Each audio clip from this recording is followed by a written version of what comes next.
You listen to me? Yeah. Окей. Марія Михайлівна, скажіть щось. Що-небудь. Що-небудь? Да, чутно? Марія Михайлівна, лист? Окей? Чутно? Да. Старт? Yeah. Доброго дня. Доброго дня. Сьогодні у нас 26 грудня 2023 року. Ми 23. знаходимося в Херсонській області. Береславський. Береславський район, Район, да, село Іванівка. Вископільське ОТГ. Дякую за уточнення. Ми зустріли тут цю чудову жіночку, Марія Михайлівна. Хочемо запитати вам декілька запитань стосовно того, що відбувалося. Ви, я так розумію, жили під час окупації, тут знаходились. Да. Сім'я, ваш чоловік, дочка. Чоловік, діти живуть тут недалеко від нас, дочка із зятем, ну і їхні теж діти, одна у Петровці замужем, то вони знаходились у Петровці, а ми тут у Івановці. Коли заїхали оці ж колони, ми думали, що ми чули, що їдуть. Колони російські. Так, російські колони. Ми такого ніколи не бачили. Ми думали, що вони поїдуть по об'їзні, коли вони їхали по центру. Це дето в 10 годин вечора, отак було. І всі без світла, і було дуже багато машин. Тобто вони розпізнавальних знаків ніяких не вмикали? Вони просто їхали? Ні, вони просто темно, гуло, гуркотіло.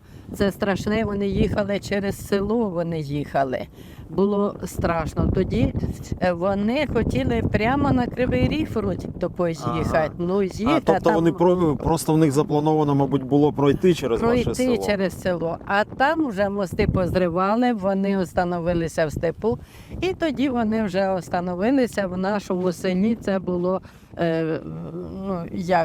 ми межуємо з Дніпропетровською областю.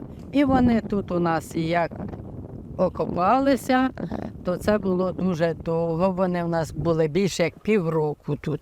Було страшно. Ми із чоловіком, він у мене інвалід, але все-таки, як почалася ця бомбіжка, ми зійшли в погріб, він єлі-єлі зліз у погріб. Я ніколи таке не переживала, коли чуємо, собаки гавкають, чуємо, хтось іде, заходить з автоматом, відкриває погріб. Мирний здесь. Я потухла. А злякалася, він злякався. Боже, він як почав з автоматом кричить: давай їсти, давай хліба, давай те. Кажу, та немає хліба, немає. Ми самі без хліба вже тоді були. Немає ж нічого. Звичайно, вже магазини перестали працювати, продуктів немає. Да. І вони тоді ж, це вже на друге утро, навіть вони в той день, я вже так точно не скажу, вони в той день порозбивали магазини, ограбили все чисто. А магазини, у нас там був вже ж магазин такий, що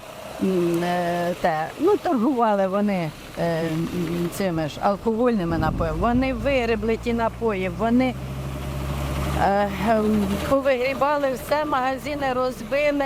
І такі хороші, те, що з магазинів людям, там що то вгощали. Ми сиділи вдома, ми ніде. Коли тут на утро дочка і плаче, приходить, і зять приходить, і моя внучка менша, і теж з хлопцем приходять вони до мене додому і плачуть. А що ми тільки пережили, вони, оце тут підвал, і люди як в убіжище. І вони тільки оце зайшли туди у підвал, в убіжище, і п'яні ці ж... Окупанти? А тільки ж, які це були Донецькі і були, як же ж на їх кажуть, високий такий бородатий кадировці, із собакою п'яний, і почав тут страшне що робити. В общем, людей телефони позабирали, в нас теж у погрібі, я теж думаю, телефони поставлю чуть вище на зарядку. Так він прийшов, повигрібав, у нас було 3 телефони, він 3 телефони і забрав. Щоб не було зв'язку, я розумію. Щоб не було зв'язку, забрав телефони, утром дочка плаче, що нам робити, куди нам йти, я боюся, і те. Правда, прийшли вони до нас додому, прийшли вдома, у нас вони побули, поки не заїхали ці Вузькоглазі, як же ж вони? Буряти? Буряти, так. Буряти заїхали. І в нас прямо в сусідньому городі 4 Урала завезли боєприпасів. Тобто у них тут були опорні точки вже потім, Да. І вони завезли боєприпаси.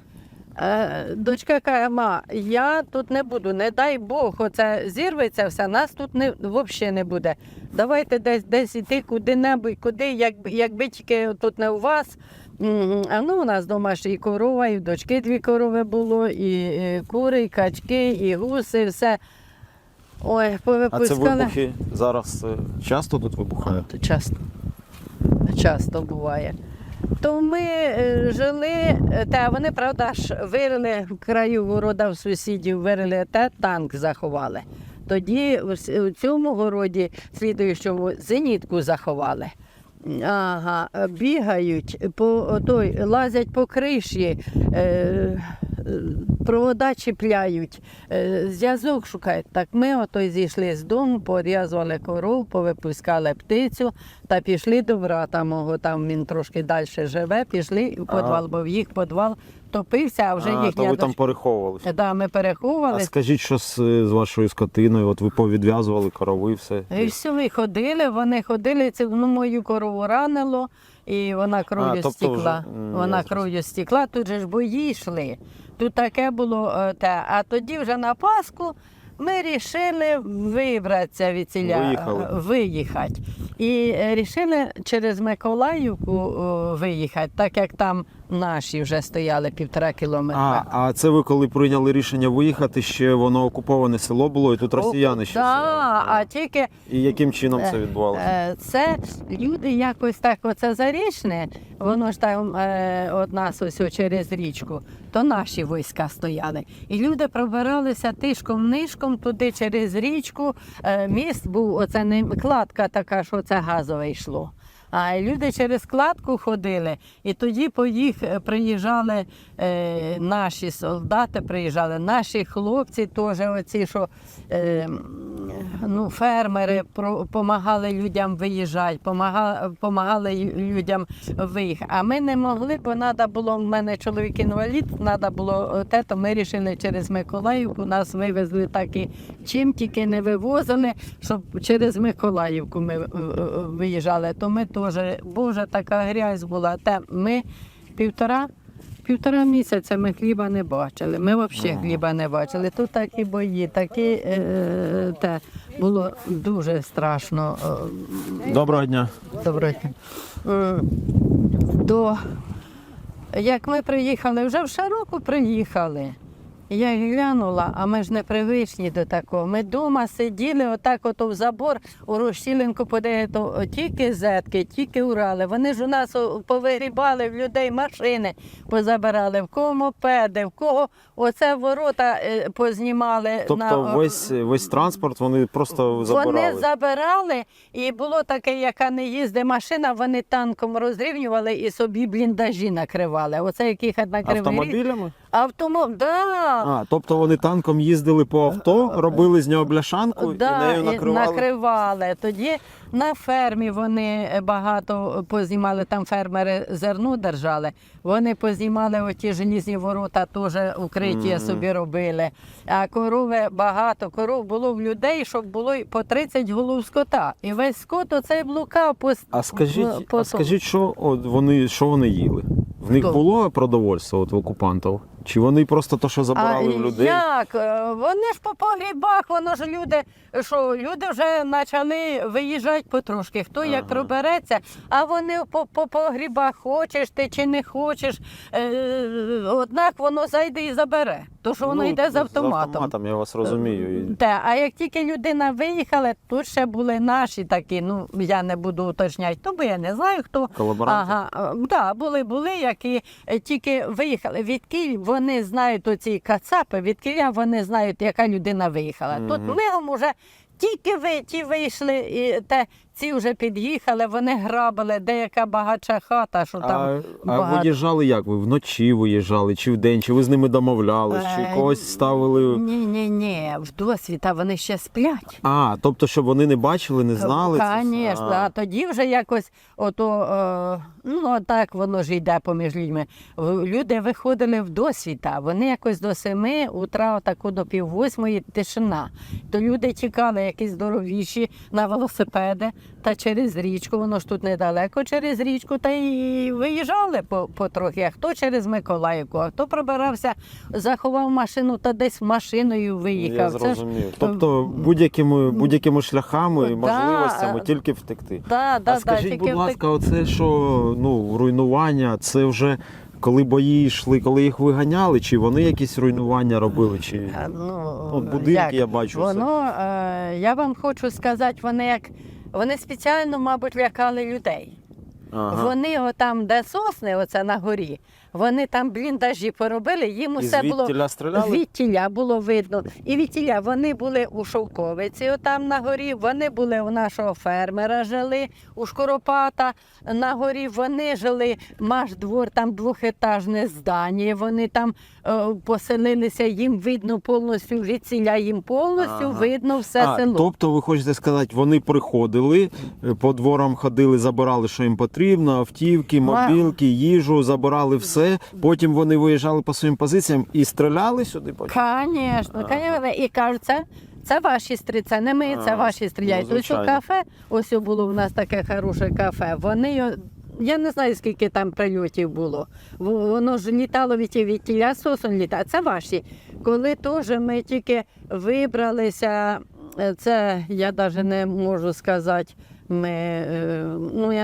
я не можу сказати, яке це було число, який місяць. Місяць квітень. Тобто десь за 2 місяці після...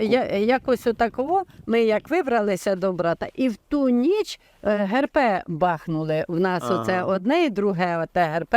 Як шарнуло, то ми в брата жили, то таку вже погріб. А зараз газ є? Є, бо це не розбите, а те розбите, що на Зарічне йшло. То тут було, Боже ти мій, ревище таке, корови ревуть, свині, свиноматки, поросята, кури, качки, собаки, все, і дохляки було. Це страшно. Можливо, ви чули, чи знаєте, чи самі там були свідками, чи, можливо, сусіди розповідали, коли вони тут знаходились, були якісь беззаконня, щось, людей вони вбивали, чи розказують, що там зґвалтування були, чи є живі випадки, які відбувалися тут в цьому селі? А як? Оце теж хлопця, казали, вбили. Я не знаю так людей. Хлопця вбили, ото там коло школи десь він вбитий був, чи він зарішений. Я не буду вам Тобто цивільний хлопець? Звісно. Тоді пропав теж у нас один хлопчина, що Оренчук Серега, це він із людей досі його шукають. Теж там окупіроване було воно. Вони ж кругом село окупірували, теж ж стояли їхні. А зґвалтування були? Що ви чули? Чи знаєте? Так я не чула, що в Високополі теж ж були і в Архангельську. Там ми були, я чув, що вони там творили беззаконня. Творили вони тут як у погріб, оце ж зайшли до людей. І там дівчина написала була своєму там, родичу, що Саша, не йди сюди, бо тут їх повно. Так вони казали, ми і знасилуємо, і те, що вона сознання потеряла, тоді вони сказали, або ви оставайтеся, або розходьтеся по домах, то люди повтікали по домах, і ото так. Та було, лякали вони і дуже лякали. Ми лічно, я вам хочу сказати, я старалася, щоб обминати, щоб їх взагалі не, як я бачу, що їде... Зайвий раз, щоб з ними не зустрічатися. Щоб не зустрічатися. Я там, як жила у брата, ще ходила корову доїть додому. Ходила, то я старалась іти по городу, дивлюся, їде зетка. Я присіла там, чи стала, поки вона проїде. Я боялася ходити, я не знаю, що в їх могло бути у голові. То ми так з ними взагалі не... Я зрозумів. А ви давно повернулися в село? Ну, Ой. після того, як деокупували, коли їх вигнали. Ми виїхали з села на Пасху, це було 24 квітня 22 року, а повернулися в село у червні місяці, в кінці червня, начало липня. Тобто їх уже тут не було. Ні, це звільнили село 4 липня 22 року. Мгм. Звільнили село, то наші війська зайшли сюди. Тут ще стояла оце там зверху, то як вони там називають, тігр, чи як вони називають, то кацапський, ото із зеткою. Танк чи що? Розвідка якась їхня. Ну, я не розуміюсь на Я техніці. теж не розуміюсь. А на другу сторону, так теж розвалена там хата, то стояв їхній танк. А тільки воно все вже було розбите, бо наші Ну, звичайно. вжарили, то воно згоріло. І тут стояла машина розбита, там в мене десь там на фотках. А скажіть зараз, як ви зараз от живете? Ну, пройшло вже більше року після деокупації. Потроху життя повертається, чи ні? Чи люди повертаються? Як інфраструктура зруйнована? Що з цим відбувається? Багато. Які потреби? Багато людей повернулося, багато оце з нами працює Черкаська область, пліч-опліч, те Допомагають. вони допомагають і дуже хорошо людям допомагають, і криші поремонтували, тут було взагалі і вікна, нас Карітас теж, благодійники, вони так само нам також весною поставили вікна, ну, кришу нам ще не перекрили. Ну, але потихеньку трошки Може люди ж, допомагають. Да, А електрика допомагають. є? Газ є зараз? Електрика, да, ми теж приїхали. Бо тут же ж певний час не було електрики. Не було, воно ж усе стовби Ну, я лежали, пам'ятаю, і провода лежали, стовби, то електрики не було. Тоді якось відновили електрику, тоді вже газ відновили, це було літом. Оце літо повідновлювали нам і газ, оце ще тільки інтернет нам відновили, бо діти погано, діти ж в полі. А так от такі самі нагальні потреби, от що ви, як мешканка, ви тут мешкаєте, ви знаєте, що найнеобхідніше зараз, крім інтернету? Ну, я вам що можу сказати? Дякуємо, що нам допомагають і багато допомагають продуктами. Усе таке давали, що потребували Тобто люди. допомога йде, зараз ви... Допомога йде, і дуже хорошо йде, і продукти є, і багато треба було. Люди повертаються? Багато людей повернулося, багато І з дітьми? повернулося. І з дітьми. Оце тільки погано, що діти ж, а роблять школу, роблять у школі ж там убіжище, теж Черкаси дуже хорошо допомагають. Слава Богу. І та школа відновлюється, люди з дітьми повернулися там. Ну, є люди такі, що роботи ж нема ще поки, не наладилося. У фермера там є якась робота, що ж його теж техніку забрали. Усе, в його було все. І комбайни, і техніка, все чисто. Вони вигребли зерно, вигребли, все чисто. Він є, в його теж хата згоріла, живе в офісі. І той однак відновлює свою ж роботу, і люди йдуть до його роблять. Ну, у кого нема роботи, то стараються десь у городі ще потрохи ж сидять, поки тут робота ж появиться. А як ви, пройшла вже окупація, ви повернулися і взагалі ці всі жахи війни, я так розумію, воно вже внутрішньо ви звиклися з цим вже. І як ви зараз себе відчуваєте фізично, морально? Просто Як я ви? вам скажу, що надіємося, що буде краще, надіємося, що буде все добре. Надія тримає. Да, надія Слава нас Богу. тримає, все ж таки, якби закінчилася ця клята війна, щоб люди не гибли. І я можу що вам сказати, що нам у хаті тепло. І помогли із брикетами, помагають з усім. І з продуктами, і з брикетами, і там і фонарики нам повидавали, і всякі блекаути повидавали. Слава Богу, налажується все. Жалко хлопців, що отак в окопах, оце тільки одне. Думаємо, надіємося, що буде краще. Я вам дуже дякую, бажаю вам здоров'я, дозвольте вас обійняти, сказати, що я пишаюся вами. Ні, що ви дякуємо, перенесли. що ви знаєте, дуже ми благодарні тим людям, які до нас, ну прямо, ну я не знаю, дуже хорошо відносяться і допомагають. Ми приїхали в Кривий Ріг, нас теж там прийняли. Не треба боятися, якщо в окупації можна вибратися з окупації, їхати подальше, бо не дай Бог, саме головне життя. Саме головне, що ми живі залишилися. А то все переживемо, я надіюсь на те, що і дякуємо вам, що ви нам допомагаєте, дуже ви нам допомагаєте. За все ми вам благодарні. І будемо Дякуємо. молитися за вас, за ваші родини, за ваших дітей, Дякуємо. за ваші сім'ї. Дай Бог вам усім здоров'я. А ми теж якось, може, вже. Просто що обідно одне, що ми вже постаріли. І ще на старість нам оце така біда прийшла. Ну, нам то молоді хлопці, жалко Все. молодих. Да. Добре, дякуємо вам велике. Дякую вам, удачі, щасливо.